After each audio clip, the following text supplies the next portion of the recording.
It's my honor to be able to introduce Megan to you all. If you haven't ever had the opportunity to be around Megan, your energy level will go up about 100% once she's done. Megan is the endowed founding director of the Johnny Carson Center for Emerging Media Arts. That's a $57 million investment at the University of Nebraska-Lincoln that supports creativity, interdisciplinarity, innovation, technology, and next-gen storytelling.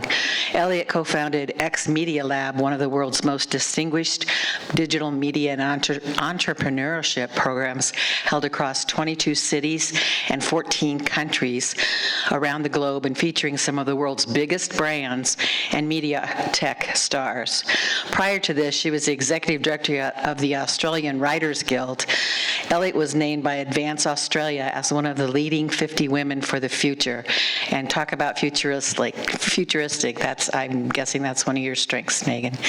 And by the Australian government as one of the Global 50 Australia Unlimited Global Achievers. Elliott co-founded the China Creative Industries Exchange and is the joint recipient of the 5th China Creative Industries Award for international contribution to China's creative sector. Elliott's oral history is recorded by the Australian National Film and Sound Archive in recognition of her contributions to the development of the digital media industry. She has served as a member of UNL's Office of Research and Economic Development's Research Advisory Board and was on the advisory council to the Chancellor's Grand Challenges. She has served as a program committee member for ACM, and is that an acronym or do I say SIGGRAPH? SIGGRAPH. And as an editorial board member of the Encyclopedia of Computer Graphics and Games. It is absolutely my pleasure to introduce to you Megan Elliott.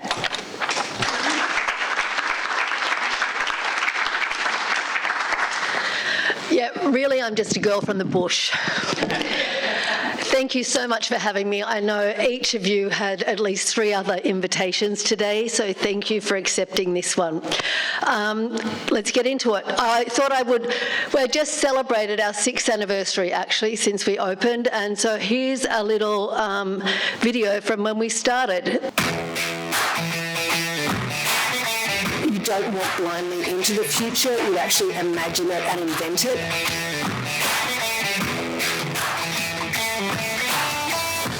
This could only have happened in Nebraska because of the bold vision, because of the commitment to success and to excellence that UNL has, because they're scrappy, and because of what's come before, because it actually has been built on the back of 20 years of a really fabulous film and theatre program, and that's what can only happen here.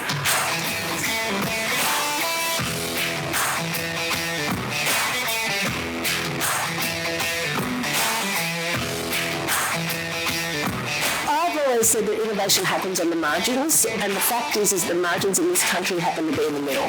We had the opportunity to be bold here, and so I think we're able to move really fast.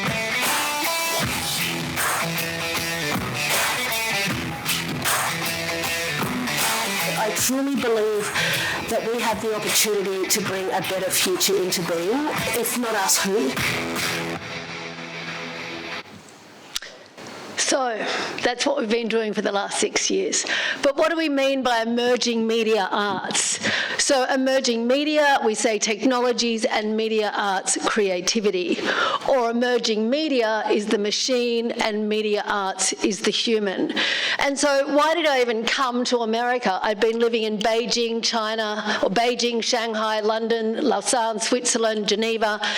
And I got a knock and I came to Lincoln, Nebraska, and with the opportunity to start something from scratch in the age of AI, not even the dawn of AI, let's face it, but in the age of AI, and the opportunity to build a brand new undergraduate program in an age of intelligent machines. And so our mantra to our students at that time would be to dream bigger.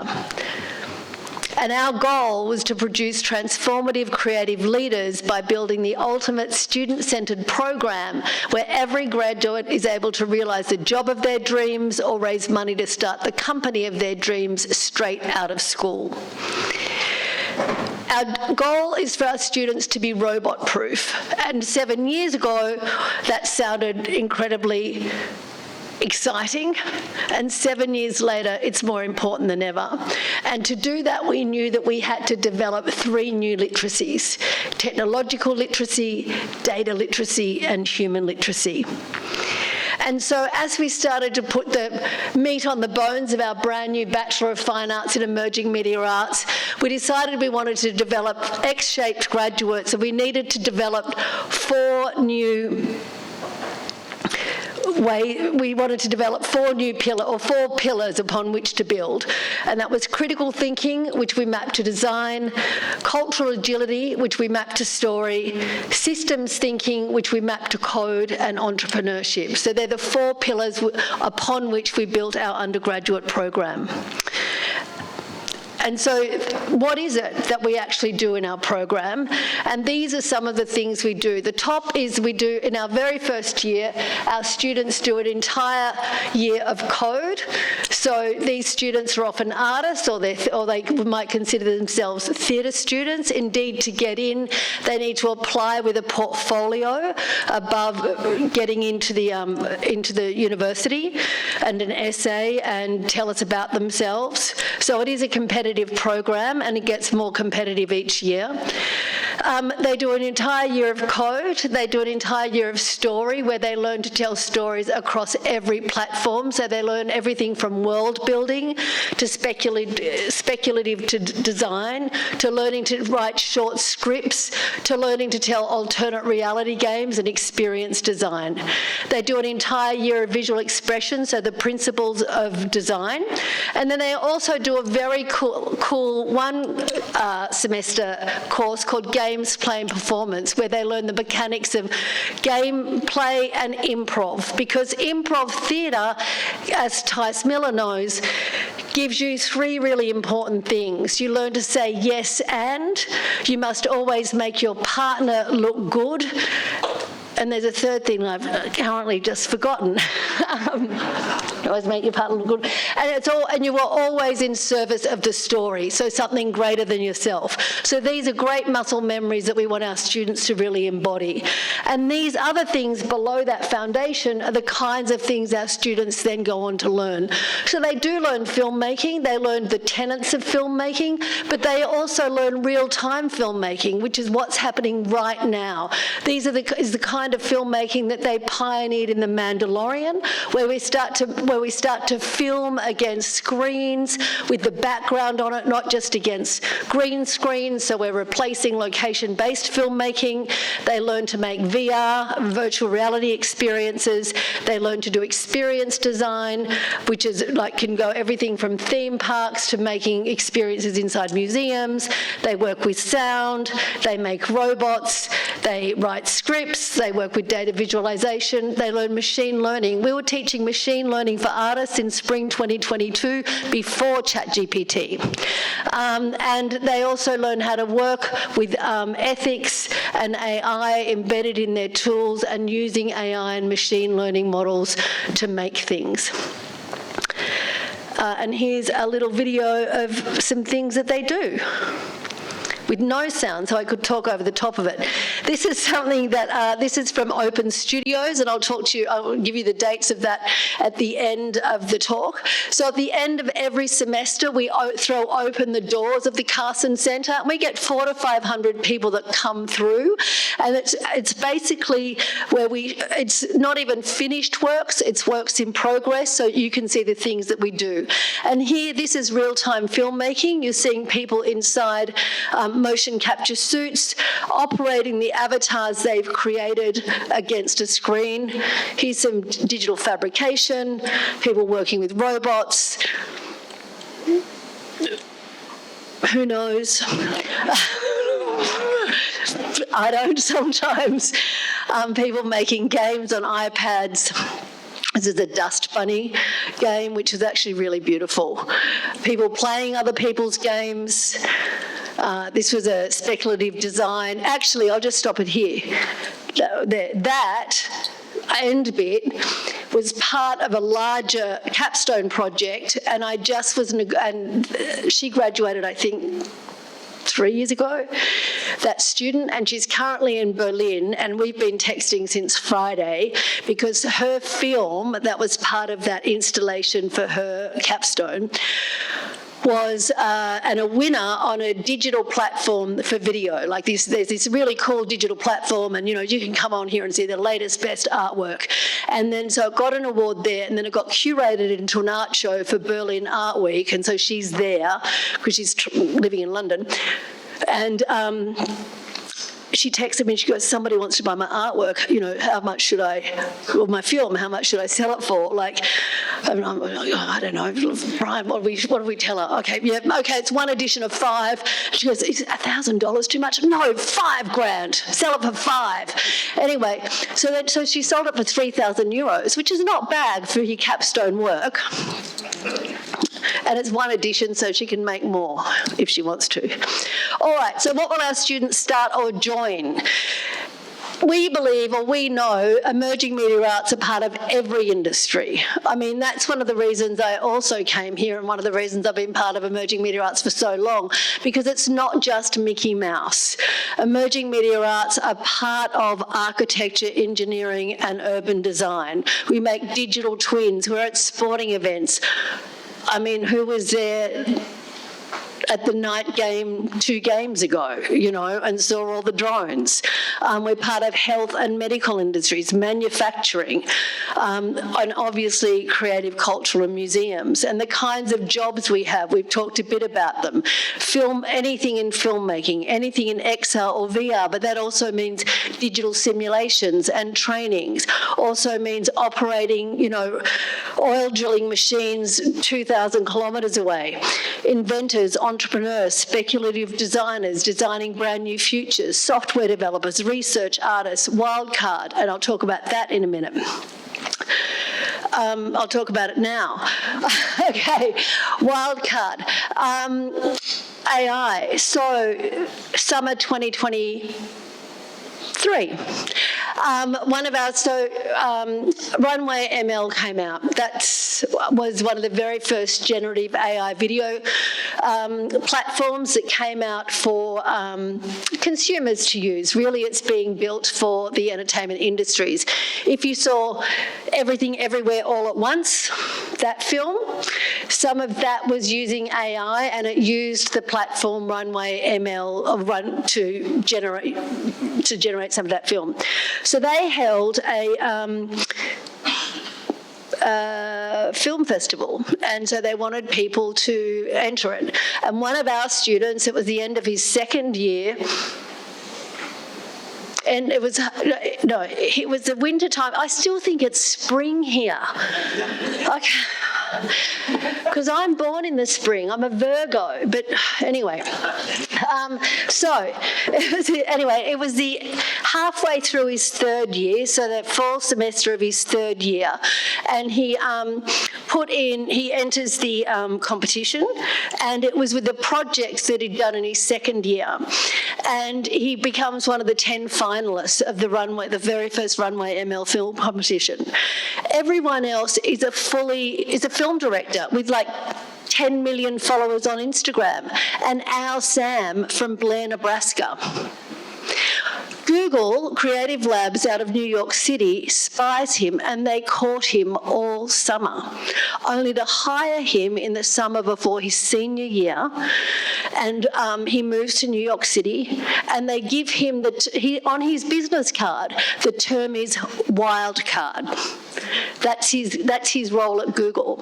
And we did manage to graduate him, which is brilliant, but that's what he went on to be. And so they only cottoned on, I think, in 6 months in that he hadn't actually graduated yet. But anyway, he's going on to do great things, still working with Google, still working with AI.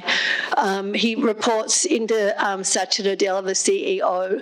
And so I think, again, that's sort of seeing the kinds of great minds from Nebraska, but also that we're actually cultivating in our small building on the corner of Q and 13th. Inside the Carson Centre, we've also incubated EdgeWorks, which is a research core. So we received funding from the Nebraska Research Initiative from Varna Hall over here. And it's a bridge between academia and industry. So it's the very, very first arts-based research core within the system. So it's about putting the arts at the problem framing stage of research. So bringing someone like Sam in, a wild card, when you're framing your research problem. The goal is to amplify our research impact and also delivering experiential learning, etc., for students and alums, enhancing our economic development and diversifying that. So the kinds of projects we're involved in is developing a digital twin of the human immune system. We've worked with education to develop Media Stamped, which is also working with the world's leading children's television production company out of Toronto, where we've developed the curriculum to go alongside that, which will be translated into languages around the world as that television property is being sold. We've worked on many, many Grand Challenges projects before that program reached its end. We've just been working, the final project that we worked with on that was actually developing AI-driven theatre, and we just performed that at ACM SIGGRAPH, which is the leading computer graphics conference in the world. And here is a video about that, hopefully not so loud. Maybe it's got no sound.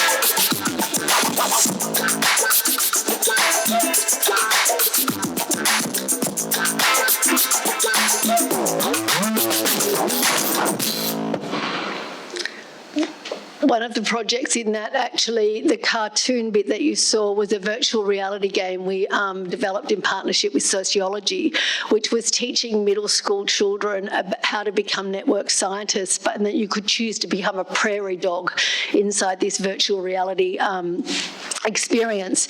And that's actually it was funded by the NIH, so actually we're not allowed to call it a virtual reality experience, or we can't call it a game, that's for sure. But that's become very, very popular, and many other research groups are wanting to add to that, like consider that a first chapter in a bunch of experiences to go along to start to teach other middle school children about becoming network scientists. So that's been quite successful. Here's a student bragging alert about some other things that have happened in the 6 short years that we've been open. One of the first things that happened was as soon as we opened our doors, and I should say that the Johnny Carson Foundation, the whole thing came about because they gave a $20 million gift. And since I've been here, they've given another $10 million to the Carson Centre. And part of that has been a commitment to give every student who comes in, and we currently now have 160 students, 40 in each cohort, access to a laptop, a very, very high-powered laptop as soon as they enter, and also that goes with them for their entirety of their undergraduate degree. Also in their first year, they get a very high-powered iPad, and it's kind of prying it off them at the end of their first year, but they can, check it back out. They also gave us $500,000 to prototype students having the opportunity to have a domestic domestic and an international experience during their undergraduate year, because it's so critically important for them to experience all of these other kinds of work that they just simply can't experience here in Lincoln or indeed in Nebraska. And we're not adjacent to any kind of entertainment market. And while I believe fervently that our role is not just to have people go off and be wildcards in New York, it is to have people build businesses here. In order for them to do that, they need to go away, to come back, to build those networks and bridges so that they can see how possible that is, or to make sure that they feel that they have a landing pad in Chicago or a landing pad in LA or a landing pad in Kansas City, but stay here. One of the other things we developed, which has been successful because of that, has been a series of story abroads to London, where they go and also, as part of that, create a film in 72 hours. Part of those story abroads is they go and they do these studio visits with, super cool artists. One of the first studio visits we did was to this collective called Marshmallow Laser Feast, and they developed super cool virtual reality experiences and other experiences for like the Museum of the Future in Dubai.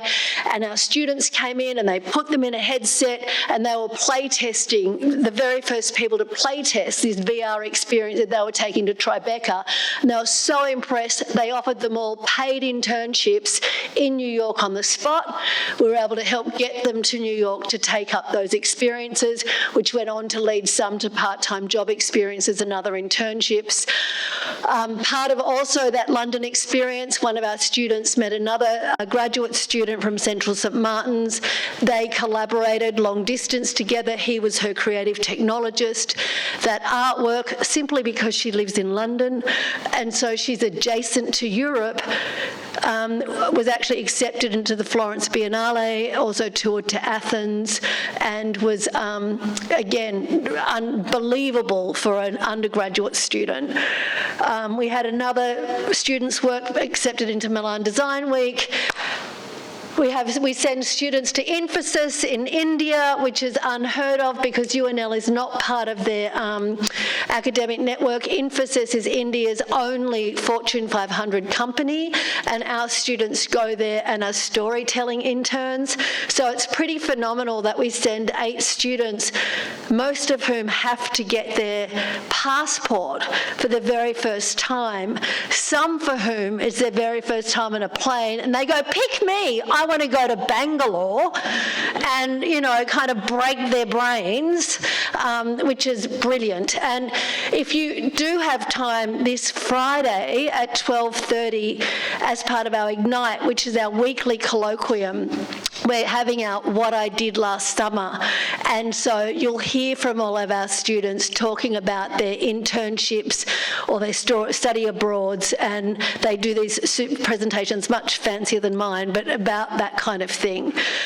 Some of our students have graduated and have gone on to win Omaha Fashion Week as the best emerging fashion designers. I mean, I didn't realise we taught that, but we do. And those students that have done that, they started off designing virtually.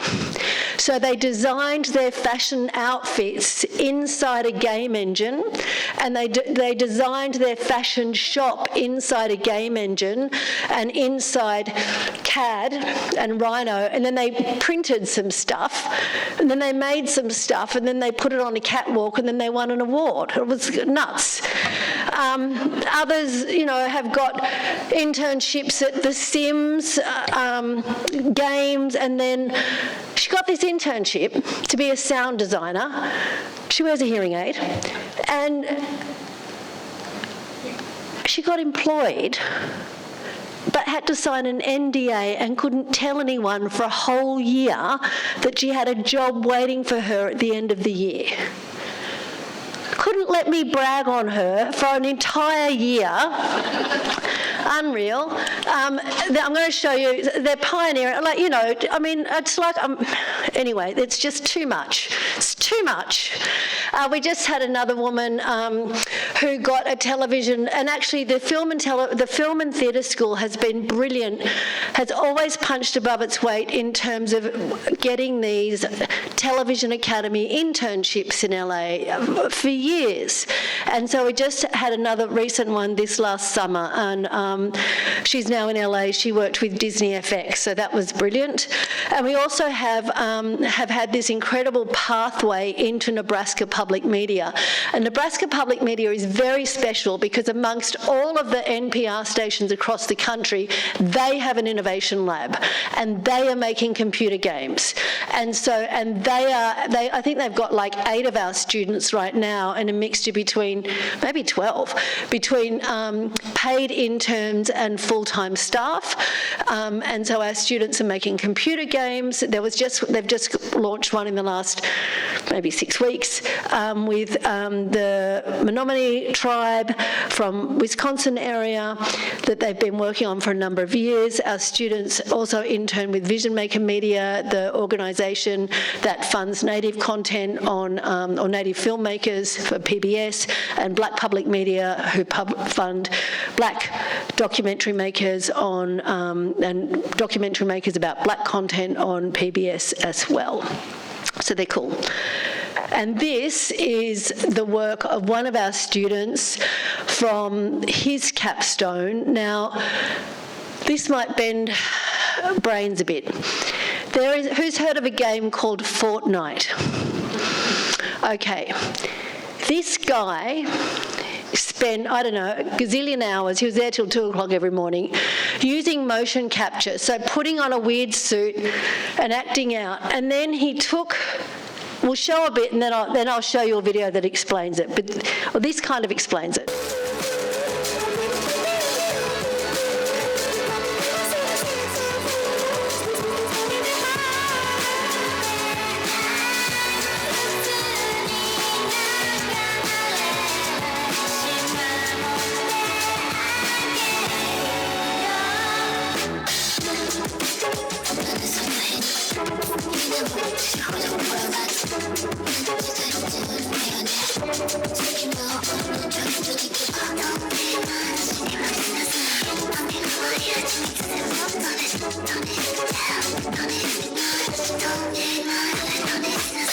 Sometimes I question whether this should matter. Putting substance into something in the world, so used to instant gratification. Sometimes you gotta step away, do some living. Let time provide a new prescription, given to a vision. So what's happening is he is in our lab with those suits on, right, capturing the data of the students' bodies and their faces, and then mapping it to these characters which are within the Fortnite game engine. So what he's essentially doing, and first he's written a script, and it's a romantic comedy. So he's written a romantic comedy, I think it's 11 minutes, and he's got all of his mates to do all the movements in the suits, and then they map the data to the avatars within Fortnite. And then he's gone to all of these other worlds like Google Earth and all of these other things, and then he's brought it in, which has taken a lot of coding and crunching and compute power and trouble to mash it together to make this little film. A new prescription given to a vision. I dabble in a few religions. My homie constantly telling me about Quran, putting me on. I read a few pages and recognize the wisdom in it, but I ain't got the discipline to stick it with it.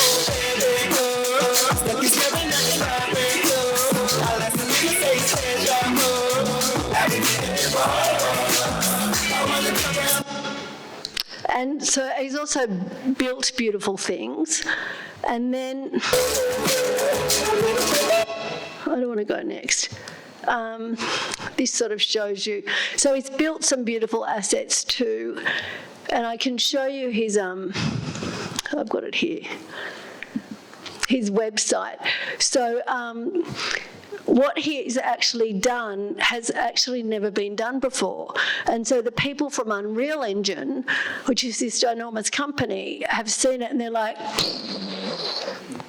we don't really understand, because he's done all of this, trying to clear the rights to get it into film festivals is proving a bit tricky, but still, that not just the technical feats of it, but the creative feats and thinking about it is something else. So I think, Huddle's currently got him employed, but he's like you, he's moonlight, well, he's not moonlight.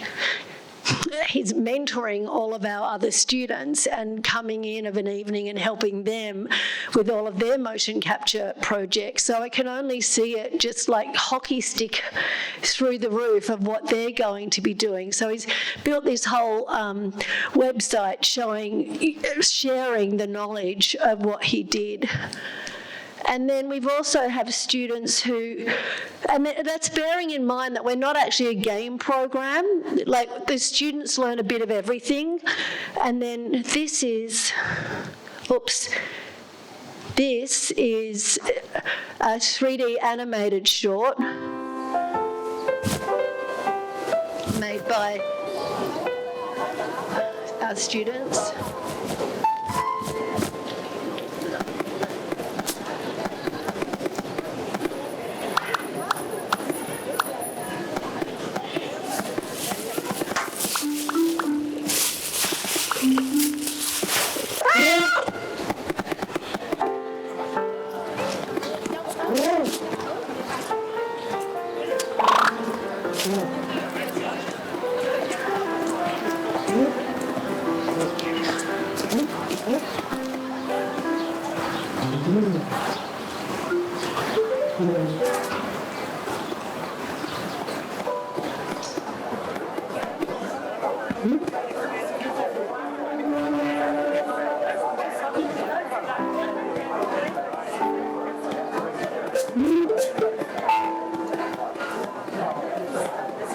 So every single bit about that is handmade, and we actually only offer 8 courses in animation, learning everything from how to model these things through to how to build a rig, we call it a rig, like the skeletons, to how to move it. So it's pretty phenomenal that it's not just 2 women who wrote it and directed it, but they had all of these, even first years, crunching all hours of the night to make this little film. So again, they're phenomenal how they just all come together and help each other to make beautiful things.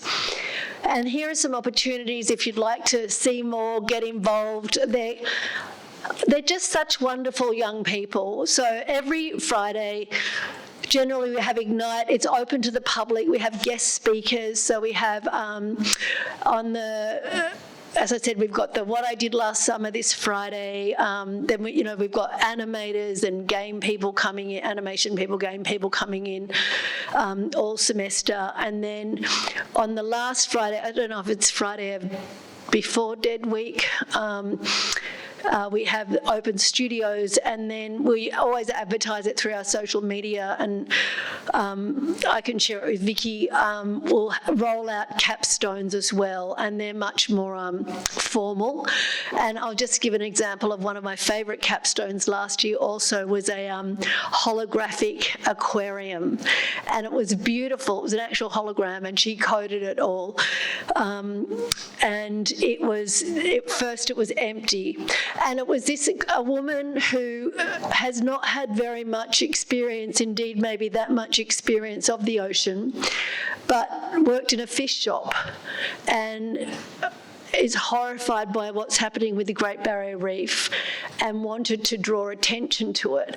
And so she made this aquarium where she did all of this research at the Smithsonian into coral and fish, and then digitally she handmade all the coral and all the fish. And when you walked in and you looked through like portholes into the holograms, and you, as as a user, you could add back fish and coral to the Great Barrier Reef to try and bring it back to life. So when she first opened her exhibition, it was empty, and then by the end, the community had brought it back alive. So it was really beautiful, you know, made by a young woman in dirt-bound Nebraska, like, you know, because she worked in a fish shop. So there you go. And so 5 things to leave you with. It's a completely unique, student-centric, future-facing and best value education program in the US. There's us and an undergraduate program at NYU like it, really.